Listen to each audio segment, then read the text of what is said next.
Assalamu alaikum, this is Salehin Kadir. Welcome you to news at 5 p.m. on BTV and BTV World. Prime Minister Sheikh Hasina paid rich tributes to Father of the Nation Bangabandhu Sheikh Mujibur Rahman by placing wreath at the mausoleum of Bangabandhu at Tungipara in Gobalganj this morning. After placing the wreath, the Premier stood in solemn silence for some time as a mark of profound respect to the memory of the Father of the Nation. Sheikh Hasina, along with her family members, including son Shojib Wajid Joy and daughter Saima Wajid, offered Fatiha there.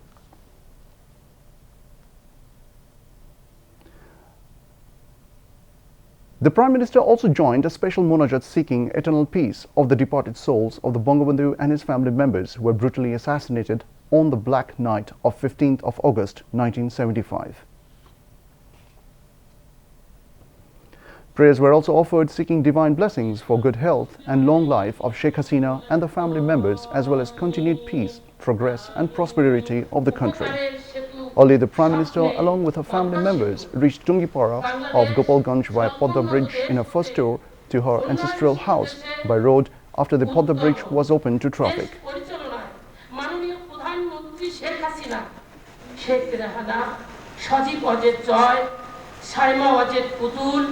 Ridwan Mujib Siddique Sheikh Tanmoy সহ যারা অক্লান্ত পরিশ্রম করছে তাদের সকলকে আপনি শান্তি বর্ষণ করুন এবং প্রতিষ্ঠিত হতে পারি আমাদের সেই তৌফিক দান করুন। রব্বির হামহুমা কামা রাব্বায়ানি সগীরা। আমিন।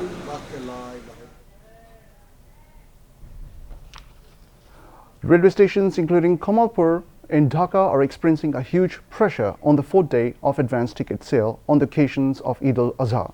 Train tickets for July 8 were sold today.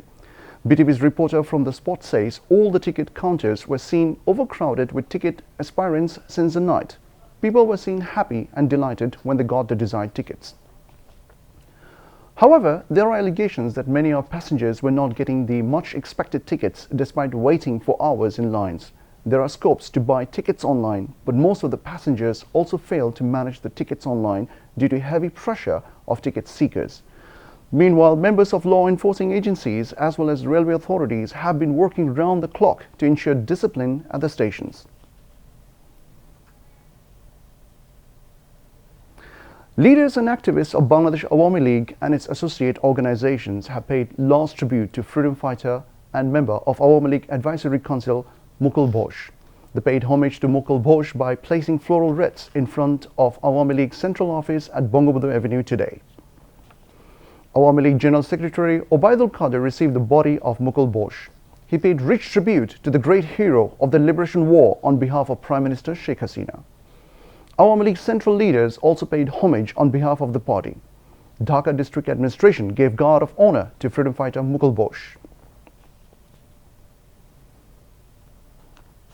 After paying tribute, Awami League leaders said Mukul Ghosh was a courageous freedom fighter.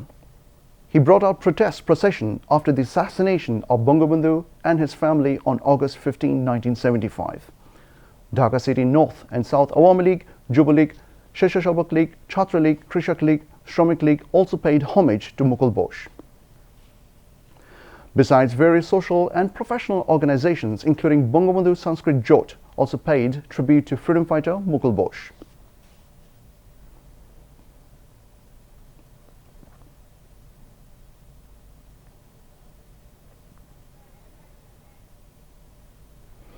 Information and Broadcasting Minister and Awami League Joint General Secretary Dr. Hassan Mahmood said it appears from the speeches of BNP leaders that the Podda Bridge is a problem for them.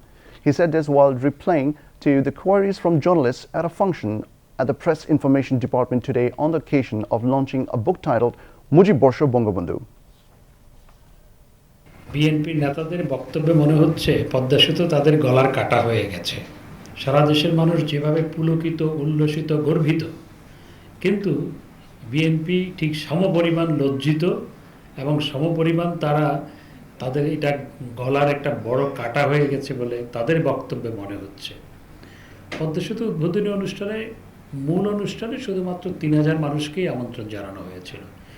সেখানে আর কারো যাওয়ার সুযোগ ছিল না। এবং 3000 মানুষকে প্রত্যেককে corona test করে সেখানে যেতে হয়েছে। সুতরাং সেখানে আপনারা যারা সাংবাদিক কভার করেছেন আপনাদেরও তাই করতে হয়েছে। আর যে জনসভা হয়েছে সেখানে লক্ষ লক্ষ মানুষের সমাবেশ হয়েছে। আর সেদিন যদি পদ্মা সেতু দেখার সুযোগ দেওয়া হতো, আমার মনে হয় যদি সুযোগ থাকতো দেশের সব মানুষ সেখানে চলে যেত, শুধু বিএনপির এই উদ্ভ্রান্তের মতো বক্তব্য রাখা কয়েকজন নেতা ছাড়া। তাদের বক্তব্যে মনে হচ্ছে তাদের একটু মানসিক চিকিৎসার এখন সত্যিই প্রয়োজন হয়ে দাঁড়িয়েছে। বিশেষ করে রিজভী আহমেদ দীর্ঘদিন অসুস্থ ছিলেন, আমার মনে হয় পুরোপুরি সুস্থ হয় নাই, সেই জন্য অসুস্থতার মতোই অসুস্থ মানুষের মতোই কথা বলছেন। আরও একটু চিকিৎসার দরকার আছে বলে আমার মনে হচ্ছে। Regarding Dr. Jafrullah's court encircling program, the Information and Broadcasting Minister said Jafrullah's statement tantamount to contempt of court. Khaleda Zia রাজি হয় তাহলে পূর্ণিমার রাতে যেতে পারেন। খালেদা জিয়া রাজি হবেন কিনা তো সেটা জানি না আমি। অন্য সময় নয়, হঠাৎ জাফরুল্লাহ সাহেবের পূর্ণিমার রাতে বেগম খালেদা জিয়াকে সেখানে নিয়ে যাওয়ার ইচ্ছা হলো কোনো সে কেন, সেটিও একটা প্রশ্ন। আর আদালত ঘেরাওয়ের যে বক্তব্য সেটি সরাসরি আদালতের প্রতি হুমকি স্বরূপ। আদালত এটিকে কিভাবে নেবে জানি না, তবে এটি সরাসরি আদালতকে হুমকি দেওয়ার শামিল। Information and Broadcasting Secretary Mohammad Mokbul Hussain also spoke on the occasion. Principal Information Officer Muhammad Shahinur Mia presided over the function. Director General of Bangladesh Film Archive Nizamul Kabir also spoke. Later, cover of the book titled Mujib Borsha Bangabandhu was unveiled. The book contains articles, write-ups and poems on Bangabandhu published in supplementaries of national days between March 26 in 2021 and March 26 in 2022. After recession of 11 weeks, infection rate of coronavirus is reported to be on rise every day. The experts gave an opinion that the general people are not maintaining the health guidelines, resulting in the increase of corona infection. The medical experts have suggested to maintain health rules strictly so that spread of corona infection could be prevented.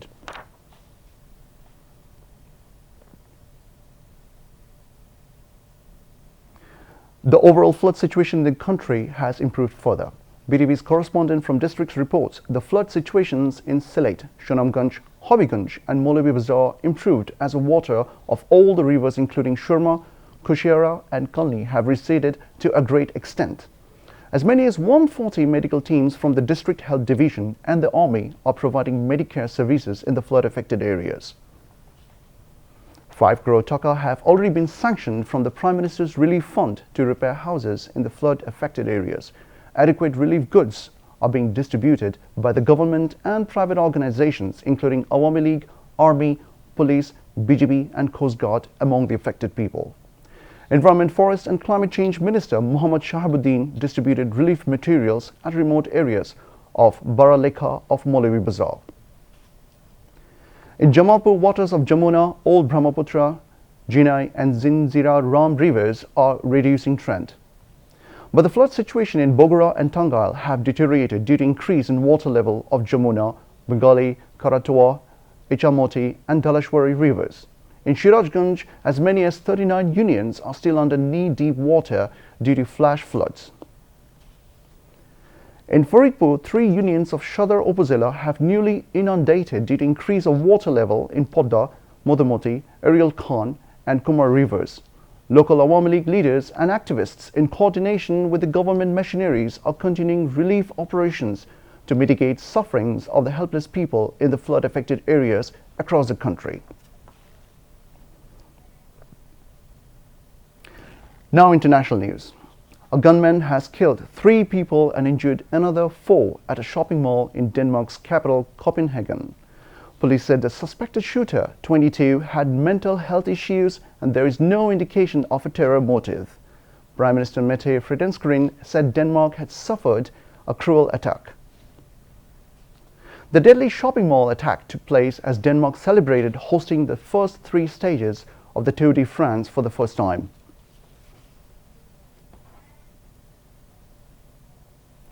Russia has claimed its forces have taken full control of Luhansk province in eastern Ukraine after capturing the final Ukrainian holdout of Lysychansk. Russian Defense Minister Sergei Shoigu informed President Vladimir Putin that Luhansk had been liberated. Ukraine's military also confirmed that its forces had withdrawn from Lysychansk. In his nightly video address, Ukrainian President Volodymyr Zelensky acknowledged the withdrawal but said that the fight for the city was still raging on its outskirts. The capture of Lysychansk would give the Russians more territory from which to intensify attacks on the neighboring Donetsk region. At least 6 people have been killed after being caught in an avalanche sparked by the collapse of a glacier in the northern Italian Alps. Emergency officials said 9 others were injured in the collapse, with 2 people suffering serious injuries. Rescue teams using helicopters and drones have been working through the night, searching for 19 still missing. Video of the incident showed an ice mass collapsing down the slopes of Marmolada, the area's highest mountain, but a rescue service spokesman told the area has been experiencing usually high temperatures in recent days. That's all from the newsroom for the moment. Thank you for staying with us, and we request you to follow the health guidelines. Please wear a mask and stay safe from corona. Until then, Khuda Hafiz.